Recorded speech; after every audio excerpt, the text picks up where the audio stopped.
Share boom channel पर एक बार फिर आपका स्वागत है।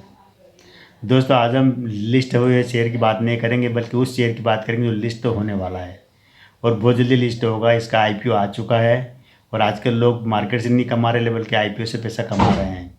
और ये ज़रूरी है कि सभी आईपीओ अच्छे नहीं जा रहे हैं। जैसे हुंडई का आईपीओ लिस्टिंग उसके कम प्राइस पे हुई है, तो वारी एनर्जी की जो लिस्टिंग है करीब दुगनी प्राइस पे हुई है। ये सब एक दो दिन के फास्टे पर आईपीओ आए थे। लेकिन ये ऐसा होता है, किसी में पैसा डबल हो जाता है। ये नहीं देखना चाहिए कंपनी बहुत बड़ी, हुंडई वारी के मुकाबले हुंडई कंपनी बहुत बड़ी थी, लेकिन नहीं टिक पाया वो आईपीओ उसका। और ये जो वारी एनर्जी है, इसका आईपीओ लोगों को पसंद आ गया। तो इसी तरह एक जो कंपनी जिसकी आज हम चर्चा करेंगे, ACME share solar holding company, इसका पूरा नाम है ACME सोलर होल्डिंग। इसका आईपीओ खुल चुका है, 6 तारीख को खुला है और 8 तारीख इसकी क्लोजिंग डेट है। इसमें इन्वेस्ट करना न करना ये टोटल आपकी मर्ज़ी रहेगी। मैं कोई फोर्स नहीं करता हूँ। ये शेयर मार्केट है, यहाँ पर कोई भी आईपीओ धड़ाम से गिर भी सकता है या आपको मालामाल भी बना सकता है। तो अगर आपने पहले लगाए हैं आईपीओ में पैसा, तो आप इस पे लगा सकते हैं। अगर आप चांस लेना चाहते हैं या पहली बार लगा के आप देखना चाहते हैं, तो भी आप कोशिश कर सकते हैं। लेकिन ये ज़रूरी है कि अगर आईपीओ के बाद में अगर शेयर डाउन जाता है, तो आपको ज़्यादा नुकसान नहीं झेलना, निकल जाना ज़्यादा फायदेमंद रहेगा। ऊपर जाता है तो ऊपर में भी आप 40% 30% तक का प्रॉफिट लेकर निकल लेना। ज़्यादा लालच नहीं करना, क्योंकि कई बार हो सकता है डबल पैसा भी हो जाए, लेकिन हर कंपनी में डबल नहीं होता है। तो आज हम जानते हैं जो ACME जो कंपनी है, एक में सोलर होल्डिंग, इसका पूरा फंडामेंटल जानते हैं। और बिजनेस जो 4-5 साल का बिजनेस भी देखेंगे कि कितना रेवेन्यू आ रहा है, कितना पैसा इनके पास आ रहा है, कितना फंड है, कितना मार्केट कैप है। एक बात और जरा बता देता हूँ, ये जो कंपनी जब आईपीओ लेकर आती है, तो आईपीओ में क्या होता है कि कुछ पैसा तो ये कर्ज में चुकाते हैं, इनके पास कर्ज होता है वो चुकाते हैं। कुछ पैसा अपने अपकमिंग जो बिजनेस में जो नए नए जो प्रोजेक्ट होते हैं उसमें लगाते हैं। तो यहाँ पर भी कुछ ऐसा ही होगा। 2900 करोड़ का इनका आईपीओ, यहाँ पर भी कुछ पैसा ये अपने कर्ज चुकाने में करेंगे और बाकी पैसा अपने बिजनेस में लगाएंगे। बिजनेस बढ़ेगा तो कंपनी आपको डिविडेंड भी देगी, बोनस भी देगी, और आपको शेयर से कमाई होगी वो अलग। तो जानते हैं कि क्या है ये जो ACME सोलर होल्डिंग कंपनी, इसकी ये कंपनी 2015 में बनी थी और इसका आईपीओ भी आया हुआ है। ये कंपनी जो काम करती है, सोलर और विंड पावर में काम करती है। EPC यानी इंजीनियरिंग, प्रोक्योरमेंट एंड कंस्ट्रक्शन, पूरा इसका EPC का मतलब ये होता है। और O&M कंपनी, इसका आय का जरिया क्या है कि बिजली निर्माण करती है, वितरण करती है, केंद्र और राज्य सरकार को बेचती है। 31 मार्च 2024 तक ये 1320 मेगावाट तक के प्रोजेक्ट पूरे कर चुके हैं। और अभी इनके हाथ में 2380 मेगावाट के प्रोजेक्ट अंडर कंस्ट्रक्शन में इनके पास अभी है। ये रिन्यूएबल एनर्जी में सबसे बड़ी कंपनी है। एंड टू एंड सर्विस देती है कंपनी, यानी कि बिजली उत्पादन करने से लेकर लास्ट तक जो उपभोक्ता वहाँ तक ये सर्विस देती कंपनी।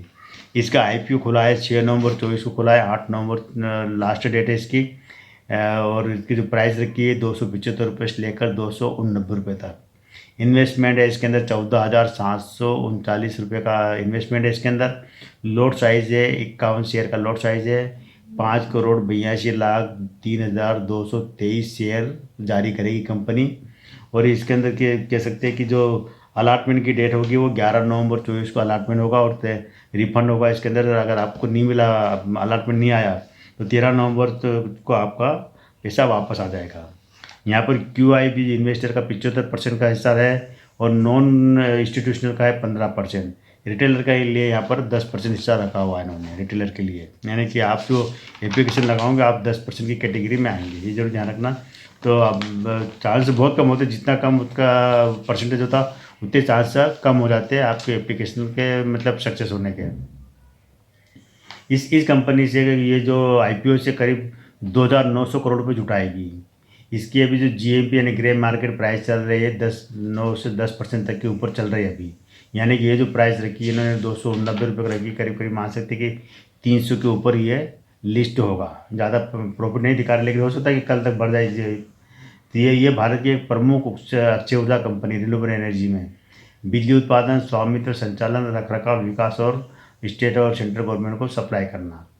आईपीओ का उद्देश्य ये क्या है कि इन्होंने इनकी जो सहायक कंपनियां हैं उन्होंने उनका ऊपर कर्जा है, तो कर्ज को चुकाने के लिए ये आईपीओ लेकर आ रहे हैं। साथ ही कुछ पैसे से अपने बिजनेस को आगे बढ़ाएंगे, जो कि इनको 2320 मेगावाट तक का अभी इनके मतलब अंडर कंस्ट्रक्शन में है ना जो काम, उसके लिए पैसा जुटा रही है। मनोज कुमार उपाध्याय इसके फाउंडर है। 20 साल का इनके पास अनुभव है और ये स्टार्टअप का इनको पुरस्कार भी मिल चुका है। ये कंपनी एशिया की पहली सोलर कंपनी है। गुजरात का पहला सौर फोटोवोल्टिक विद्युत संयंत्र चालू किया इन्होंने। 2015 में भारत का सबसे बड़ा सौर ऊर्जा विकासकर्ता बनाई है। यानी कि ये अच्छी बात है। कंपनी मतलब एक शायद नाम सुना हो नहीं सुना हो, लेकिन कंपनी का रिकॉर्ड अच्छा लगता है यहाँ तक देखा जाए तो। मार्केट कैप इसका है 15,597 करोड़ का मार्केट कैप है। आरओसी इसका 8.41% का आरओसी रहा। ये ठीक है, जो ज़्यादा अच्छा नहीं, ठीक है। आरओई इसका 5.48% का रहा है। ये जरूर कम है इसका आरओई। स्टॉक भी इसका है 127 का। और अभी ये जो शेयर लिस्ट हो रहा 290 पर, मतलब 290 रुपये प्राइस रखी, यानी करीब करीब दुगनी से 2.5 गुना प्राइस रखी है इन्होंने। ये स्टॉक पीस है। और ईपीएस इसका है -2.1 का, 2.11 का।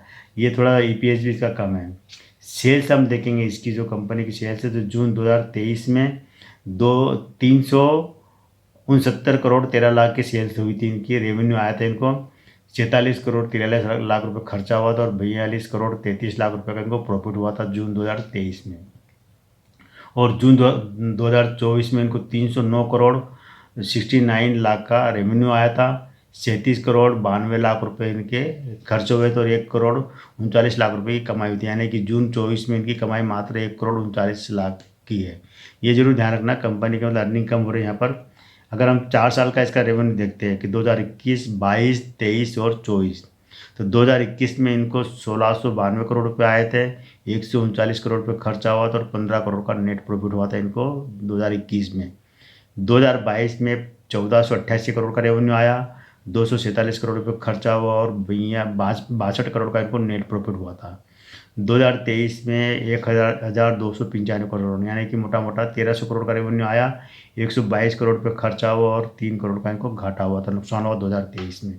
और 2024 में 1,319 करोड़ का रेवेन्यू आया, 230 करोड़ रुपये खर्चा हुआ और 698 करोड़ का इनको नेट प्रॉफिट हुआ। यानी 2000 साल के हिसाब से देखा जाए 2024 में इनको 698 करोड़, यानी कि मोटा मोटा 700 करोड़ का इनको प्रॉफिट हुआ है। इनके पास अगर पूंजी ग्रुप में देखा जाए तो कितनी वेल्थ है इनकी, तो शेयर पूंजी ग्रुप में इनके पास 104 करोड़ रुपये शेयर पूंजी ग्रुप में रिजर्व है। इनको 2,487 करोड़ का रिजर्व है। कर्ज देना है 8,535 करोड़ का। यहाँ पर रिजर्व से कई करीब 3-4 गुना इनके ऊपर कर्जा भी पड़ा है। ये 8,535 करोड़ का कर्जा देना, और ये आईपीओ लेकर आ रहे हैं 2,900 करोड़ का। तो आईपीओ से देखा जाए तो करीब करीब 4 गुना इनको कर्जा देना है। कर्जा बहुत ज़्यादा है। अन्य देनदारियाँ इनकी 2,075 करोड़ की देनदारी है। ये जो नेगेटिव पक्ष है जरूर ध्यान रखना, दोनों पॉइंट। एक तो कर्ज जो कि 8,535 करोड़ का कर्ज है, ये एक नेगेटिव है। दूसरा अन्य देनदारियाँ 2,075 करोड़ की है, यानी कि मोटा मोटा 10,000 करोड़ रुपये इनको देना है, चुकाना है। जिसमें मालिक का पैसा लगा हो तो टोटल देनदारियाँ है 13,201 करोड़ की। यानी कह सकते हैं इसमें मालिक का पैसा लगा दो 13,201 करोड़ की। संपत्ति इनके पास है 6,758 करोड़ की संपत्ति है। 150 करोड़ रुपये निवेश किया हुआ है। अन्य इनके पास संपत्ति है 3,471 करोड़ की अन्य संपत्ति। टोटल मतलब ठीक है यहाँ पर, लेकिन ये कर्ज का बोझ थोड़ा ज़्यादा है। तो कर्ज चुकाने के लिए इस जो आईपीओ का जो पैसा आएगा उससे कर्ज भी चुकाएंगे। कैश फ्लो इनके पास माइनस में है, 239 करोड़ रुपये माइनस में है, कैश फ्लो इनके पास नहीं है। ये भी एक नेगेटिव पक्ष है, जरूर ध्यान रखना है इसके अंदर। तो ये दोस्तों आज के और इतना ही। ये ज़रूर बताना कैसा लगा, और उम्मीद है कि आपका पैसा यहाँ पर भी बढ़े। कल भी मिलता है मैं एक नए वीडियो के साथ, नई जानकारी से। तब तक मेरे चैनल पर बने रहिए, शेयर कीजिए, सब्सक्राइब कीजिए।